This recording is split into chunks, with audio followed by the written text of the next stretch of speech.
রাধে রাধে বন্ধুরা, আগামী গঙ্গা দশহরা পুজোর দিন ভুলেও করবেন না এই কাজগুলি, নতুবা পরিবারে নেমে আসবে চরম দুর্ভোগ ও দারিদ্রতা। সামনেই আসতে চলেছে গঙ্গা দশহরা, হিন্দুদের কাছে বিশেষ পবিত্র দিন হিসেবে পরিচিত গঙ্গা দশহরা। এই দিনটিতে দেবী গঙ্গা স্বর্গ থেকে মর্তে আগমন করেছিলেন, তাই এই দিনের বিশেষ মাহাত্ম্য রয়েছে। এই তিথিতে গঙ্গা স্নানে বিশেষ পবিত্র বলে মনে করা হয়। গঙ্গা স্নানে পূর্বজন্মের 10টি পাপ ও পূর্ণজন্মের 10টি পাপ ধুয়ে যায়। শাস্ত্রমতে এই তিথিকে পূর্ণতিথি বলা হয়েছে। এই তিথিতে বিশেষ কিছু নিয়মবিধি মেনে চললে জীবনে সুখ সমৃদ্ধি বৃদ্ধি পাবে।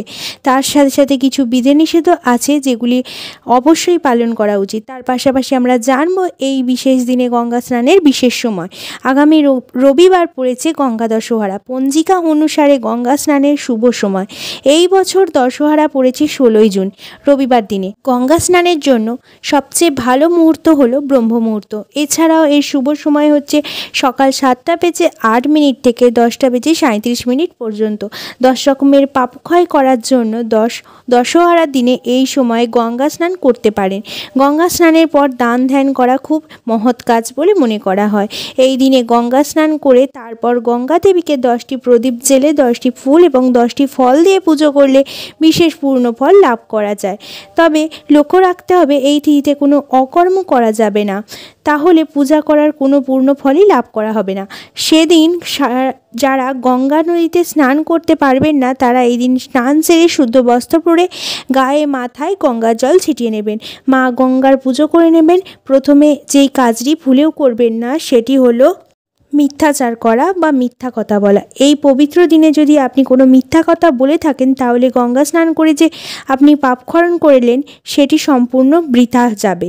তাই এই দিন যা বলবেন তা যেন সত্য কথা হয়, আপনার মুখ দিয়ে যেন কোনো কটু কথা না বেরোয় এবং কারোর সম্বন্ধে কোনো খারাপ কথা সেই দিন আপনি বলবেন না।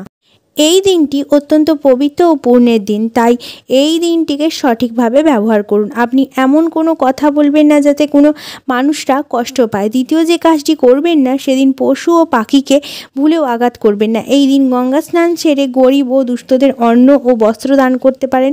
এছাড়াও জুতো ও ছাতা দান করতে পারেন, জলও দান করতে পারেন। গরিব মানুষদের পাশাপাশি যদি আপনারা পশু পাখিদেরও খাবার জল দান করতে পারেন তাহলে অত্যন্ত ভালো।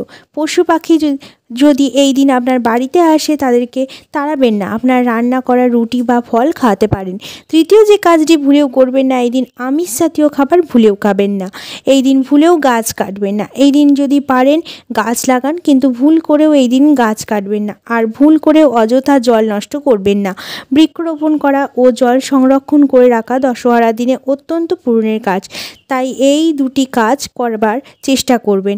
এটি যদি করতে না পারেন তাহলে ভুলেও এই দিন গাছ কাটবেন না এবং অযথা জল অপচয় করবেন না। এই ছোট ছোট নিয়মগুলি মানার সাথে সাথে মা গঙ্গার সামনে 10টি প্রদীপ জ্বালিয়ে 10 রকমের ফুল দিয়ে মাকে পূজা করতে পারেন।